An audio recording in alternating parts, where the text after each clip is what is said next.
Yo, welcome back. This is episode 4 of the podcast that I still have yet to name. I am your host, Jojo. Ooh, oh my god, that sounded so professional. I love it.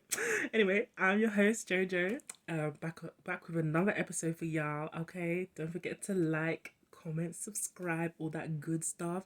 If you've tuned in to episodes 1 to 3 already, let me know. Just let me know that you're here and you're present. I would love to hear from you. And yeah, episode 4 podcast still haven't got a name for it. I probably will never have a name for it. And I think that will be the familiar face of the unfamiliar space. I don't know what I'm saying. I'm just talking. Anyway, this is episode 4. It is a Wednesday afternoon. Do you know what I've noticed? I tend to record these episodes on the day that I get the inspiration to do it. I'm just that kind of person. Like, if I feel inspired to do something now, I'm gonna do it now. There's no need for me to wait. I'm gonna upload it as soon as it's done. But in the near future, I feel like my life is gonna get a bit busier, so it might not be as go with the flow type vibes, but I'm gonna try and keep it as natural as possible because your girl is natural from head to toe. Not trying to brag, it is what it is. Anyway, so it is a Wednesday afternoon. Actually, it's like 3:30 p.m. to be exact. The weather is nice. The weather is sweet. The sun is shining a little bit. I'm gonna go out in a little bit as well to enjoy it because I'm not at work today. So that's my day. I just wanted to touch in with you guys and deliver a quick podcast. Nothing too crazy, nothing too brazy. Just a few notes that I've gathered over the last few days and years, to be honest, of my life, literally.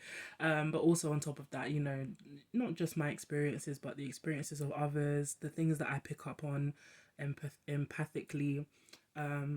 And stuff like that. So I just wanted to touch on dysfunctional homes and like how that actually has such a huge effect on you more than people realize. And when I refer to people, most of the time I'm kind of referring to the older generations because the generation that I'm in and the ones younger, we're actually very focused on self-awareness and healing and stuff like that. Like, we actually want to be our best selves, and that's not to say that the older generation don't want to, but there was a lot less focus on mental health. There was a lot less focus on self-reflection, the effects of trauma and abuse and stuff like that. A lot of them can be very stuck in their ways, stubborn to change. They don't necessarily want to listen to us younger folks because ego and all that stuff.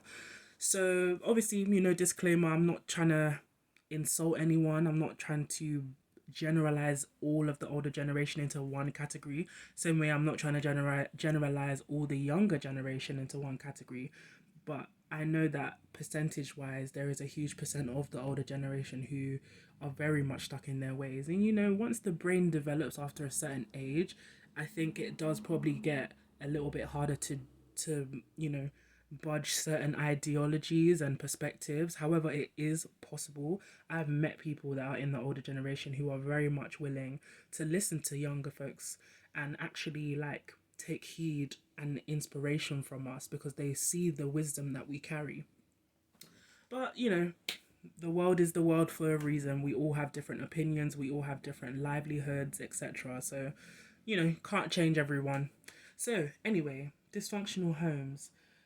It is something that I believe has a huge influence on who we become as a person and also how much self-awareness we have and also the future relationships, sorry, that we have. I'm talking way too fast. But anyway, so yeah, it has an effect on our future relationships, whether that relationship be platonic or romantic, or professional. How we interact with other people and the dynamic that we create with other people stems a lot from our homes and how we were raised to believe in ourselves, our self concept, our self worth, our value, what we bring to the table, etc. So the thing about being in a dysfunctional home is that there's so many little characteristics that is happening that as a child, especially, growing up in these homes, you don't even realize that these things are not normal, and you consider them to be normal. Things like, maybe somebody's behaved towards you in a certain way, and you're kind of taught to forgive and forget, and their behavior hasn't changed, and you're just meant to live with it. Certain things like, there might be the elephant in the room, that there might be something that nobody's choosing to discuss about a certain family member, or about the behavior of the family itself, and everybody's just, wanting to disregard it, pretend it's not there, all in the sake of wanting to maintain peace. Things like pretending to be fine emotionally, but you're not actually okay. Um, Again, based on certain things that members of the family have done to you, or not done to you, or said or not said. There's such huge emotional unavailability in these kind of situations, because you are, as a child especially, you are being fed how to see the world through your caregivers, or your parents or guardians. And if they are emotionally unavailable, it means that you're gonna find it hard to, even if they're physically there in person, you're gonna find it hard to speak to this person or people about your emotions, no matter what the emotion is, even if it is happiness, even if it is anxiety, sadness, depression, heartbreak. It could be anything. Any of these feelings, whenever you express them to these people, there's gonna be a level of resistance that you feel inside, because that's your body's way of telling you that you don't feel safe. You don't feel safe to emotionally express yourself, because you know that you're not going to be accepted. Because in a lot of these type of dysfunctional homes, there's a lot of criticism, and there's a lot of what's the word, perfectionist mentality that parents carry. And it's like, as a child, you're taking in all this stuff, and you're thinking, okay, so I want to make my parents happy, but they don't seem to be happy when I feel this emotion. They don't seem to be happy when I express myself in this way. So that just leads to people pleasing. You decide to change who you are, or change how you approach someone in order to please them, because you feel like that is the best way to get your needs met. Finding ulterior ways, being passive aggressive or being manipulative in order to get your needs met. Your need could be as simple as wanting your parents to hug you, because you didn't have a good day at school. And now you'll then take out that anger on, maybe your parents don't give you enough attention, so you'll take out that anger on one of your siblings, and then that will eventually get your parents involved to ask you what's going on, why are you behaving like this, why are you acting out. It's just a way of trying to get your emotional need met, because you haven't actually been taught the proper way to express your wants and needs. And so that ultimately, just leads to having a low self-esteem or low self-concept. And these things are normalized, and they're even used to gaslight you sometimes. You're taught by your parents that um you can't be who you are, because being who you are upsets them, or leads to criticism from them. It makes you want to behave as perfectly as possible, because you know that if you don't behave in this way, it's going to upset or disappoint your parents, and you want to avoid that at all costs. So being yourself is already seen as a bad thing, and so that means that your low self-esteem is normalized in a situation like this. In a dysfunctional home, striving for perfection is normalized. Not accepting yourself and being compassionate with yourself is normalized. Not criticizing yourself, excuse me, is normalized.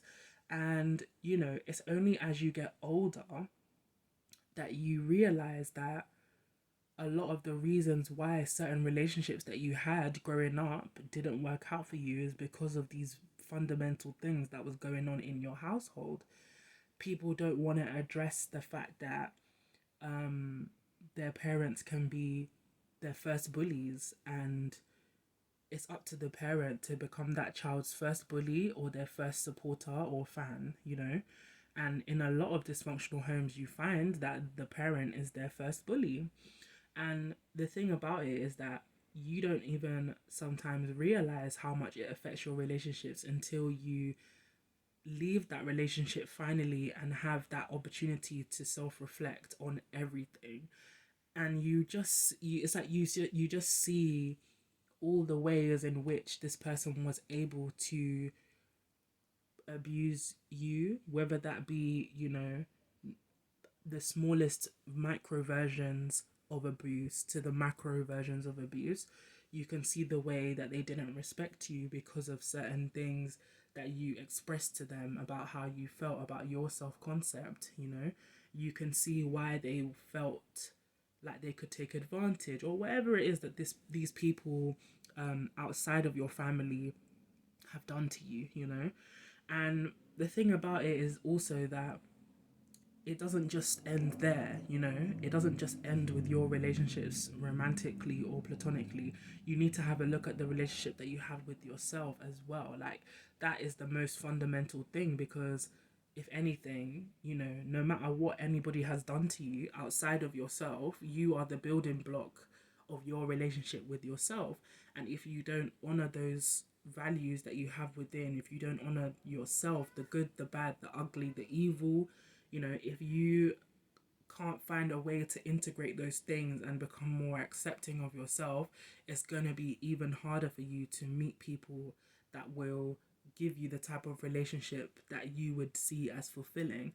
And also, on top of that, disregarding your self concept and not actually working to improve on yourself means that you're also going to stop yourself from actually living the fulfilling life that you want, because in your mind you're seeing abuse as normal, and abuse is not a normal thing. You shouldn't have to please someone to be loved. You shouldn't have to be perfect in order to be loved. You shouldn't have to find ulterior ways to get your needs met. You shouldn't have to be manipulative in order to love someone, or in order to have someone love you. you know if there is ever a problem that needs to be addressed in your relationship, you should be able to address that without having to walk on eggshells around somebody, in the name of not wanting to feel fear for the fact that your relationship might not be the best thing that you're meant to be in. Don't hold on to these things, because you need to hold on to yourself, in other words. So when it comes to now that you are more aware, let's just say, now that you're more aware of the ways in which, like, dysfunctional homes can really have an effect on you, you have to now make a plan for yourself, even if it's not in the form of an A4 paper and you're writing out, how you're going to do step by step, but just understand that recovery is a process and it's not going to happen overnight. You have to give yourself more patience. When you feel the inner critic inside of you speaking loudly, don't assume that that is you. Assume that that is your parents' voice. It will help you detach from it much quicker. It will also help you forgive your parents much quicker, because you'll realize that they were only doing what they were taught to do. And regardless as to how old they are, you know, they've they've caused you this kind of trauma for a reason, because they didn't know any better, or they just were oblivious, or even if it was intentional, they just wanted to feel better about themselves. So you just push them out of the picture and focus on you. Focus on the fact that you need to heal yourself, because you have to remember, moving on from a situation like this is very difficult. It can be very difficult because it's something that's comfortable for you. It is essentially a safe haven. It's something that was normalized. So having to mourn, quote unquote, mourn the death of these relationships, of these energies, of these perspectives, can be very difficult, because, like I said, it's something that was normal for you, it was comfortable for you, it was what you internalized to be love and connection and intimacy, you know. So it's important that you move on from these situations, or at least be self-aware enough to begin to move on and begin to do the work to move on, begin to do the work to isolate yourself so you can heal and self-reflect and actually accept the fact that, you know, you have to go through this process for yourself, because if you don't, it's going to have an effect on how you actually enjoy life, first of all, and how you enjoy your relationships, you know. um so yeah, I believe it's very important to accept that moving on is going to be difficult, but it's completely and utterly necessary and vital for your happiness in life, like in general, for you to feel fulfilled, for you to feel safe again, for you to feel comfortable, for you to find a new version and perspective of love to dwell into and actually thrive in, you know. Also, the fact that you're even moving on and accepting the fact that you need to do this self-reflection and you need to do this work of healing the traumas that have been internalized, is you just also understanding that, you know, you don't want to be anything like the people that have traumatized you, you know, and it's okay to make that decision to be different. You can't uphold those standards if you want a different life, you know. It's very simple. You need to make sure that you're doing the stuff that you need to do. And this is not me, disclaimer, this is not me saying you need to be completely alone in order to work on yourself. I'm not at all encouraging that. However, if you are the type of spirit who is okay to do that, and you can handle um if you can handle that type of isolation for long periods of time, then I would definitely suggest it. However, if you are the type of person who still needs to lean on other people, it's important that you are around people that you trust, around people that you love and respect, and they feel the same way about you. It's important that you don't use these people to you don't use these people as a, what's that word, like you're they're not there for you to take out your aggression or your anger or your upset or frustration on. They are there as a support, and they love you and they care about you. So if they ask you how you're doing, be honest with them. They really do want to know. So you don't have to do this whole process alone.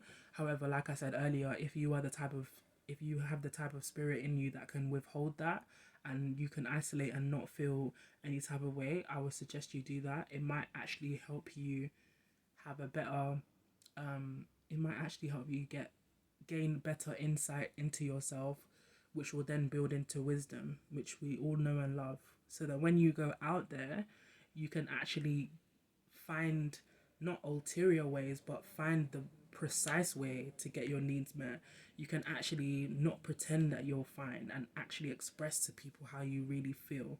You know, you're not the type of person who's just gonna see somebody moving silly towards you, or you're not just gonna forgive and forget behaviors that for you feel are harmful towards you or other people. You're gonna let people know, actually, no, I don't want you to do that. I don't like that. That's something I don't like. So this is something that, if this is what you do, just don't do it around me, and, like, you know, it's all good. For example, it just makes it easier for you once you've spent a lot more time alone without the energies of other people to disturb or distract um or internalize. It allows you to build your own morals from your own internal point of view, which makes your boundaries a lot healthier, stronger. Your love for yourself becomes stronger. Your self-value increases significantly. You know, you're able to handle the heat of other people who are trying to take advantage, or people who are trying to manipulate, or wanting to abuse, whether it's in a micro way or a macro way. So you can hold your own, is what I'm trying to say, regardless as to whether you have friends to help or you don't have friends to help. Moving on and accepting who you are and actually giving yourself time to build a better sanctuary within you is going to help you in all of your future relationships. You'll feel it, you'll realize it, you will see the change, and you will feel the change in other people. And now when it comes to the people that you are still like, okay, so back, my brain is getting confused. So wheel it back. When I mentioned the people that love you and they want to help you through this journey, right? Those people, sometimes also, one downside to this particular situation is that those people love you because of who you are to them at that moment and the way you are at that time or year or phase.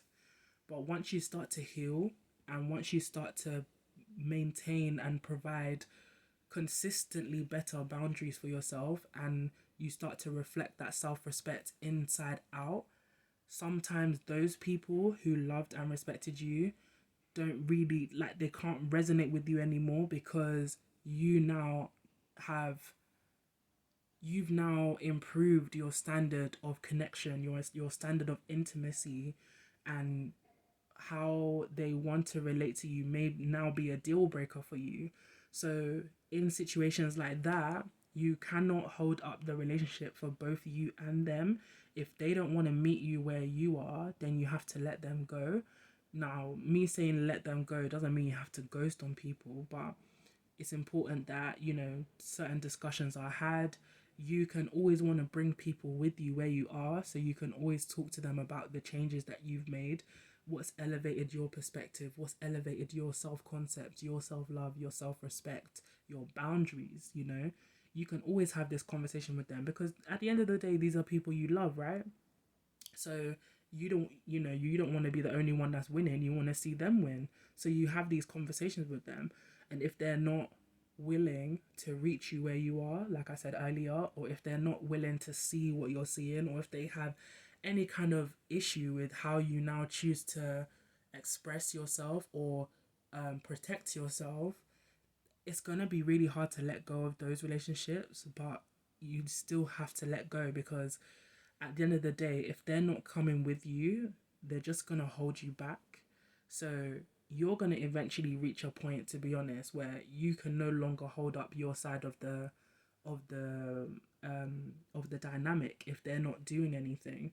And sometimes when it feels hard to let go, it's not because you're sorry, when it feels hard to let go, it's because you're meant to let go, but also it feels hard because emotionally you're not quite ready to let go. Like physically you're ready to go, but emotionally you're not ready to go. But for whatever reason, it could be the memories, the connection, etc. Um, but it will sometimes the way it works is that if you're not emotionally ready, if your mind and body aren't aligned, if your spirit and soul aren't sorry if your spirit and your body aren't aligned, then it will take longer for you to let go. But the minute those two are aligned, sometimes you'll reach that point in anger, sometimes you'll reach that point in frustration, but you will reach a point where you can no longer do it emotionally and you can no longer do it physically. That will be the day that everything changes. Like, it will no longer be what it once was. No matter, pardon me, no matter how much the other party might want it to be.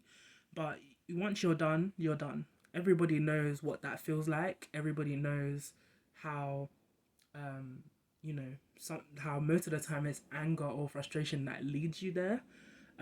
It's hard to sometimes move on neutrally, but if you can do it neutrally, I suggest it.